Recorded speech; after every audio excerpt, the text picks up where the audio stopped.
ओम शांति। तो आज हम समझेंगे राजयोग और हठ योग में अंतर, क्योंकि मनुष्य को ये समझना मुश्किल होता है कि राजयोग क्या है और हठ योग क्या है। तो आज आपको इन दोनों का अंतर बताते हैं। राजयोग और हठ योग के बीच अंतर को समझना आत्मा, शरीर और परमात्मा के संबंध, गहरे संबंधों को जानने का प्रयास है। तो आप ध्यान से सुनेंगे और इन चीज़ों को समझेंगे। राजयोग एक आंतरिक यात्रा है जो आत्मा को परमात्मा से जोड़ती है। ये एक मानसिक और आध्यात्मिक साधना है जिसमें विचारों और भावनाओं को शुद्ध करके परम शांति और शक्ति का अनुभव किया जाता है।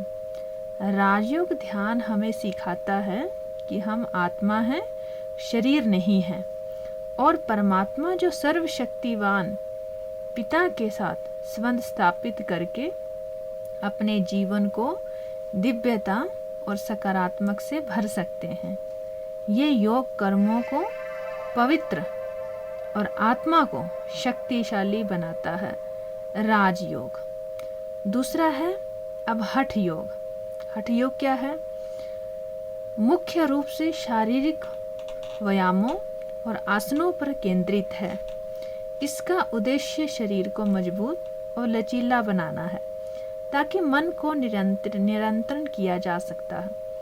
ये योग प्राचीन भारतीय परंपराओं में शारीरिक साधनों के रूप में विकसित हुआ और इसका उपयोग मानसिक शांति और ध्यान की उच्च अवस्थाओं तक पहुंचने के लिए किया जाता है। यह मुख्य रूप से शरीर और प्राणायाम पर आधारित है और आत्मा और परमात्मा के संबंध पर ज़्यादा जोर नहीं देता है। हठ योग। राजयोग जीवन का उद्देश्य समझने और आत्मा को अपने शाश्वत स्वरूप में पुनर्स्थापित करने की साधना है, जबकि हठ योग शरीर और मन की स्थिति को सुधारने का माध्यम है।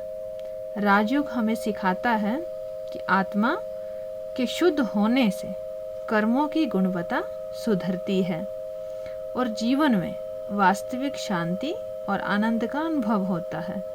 तो आज ये समझना हमारे लिए बहुत सहज हो गया है कि राजयोग क्या है और हठ योग क्या है, और इससे सहज तरीके से हम इनको कर सकते हैं। ओम शांति।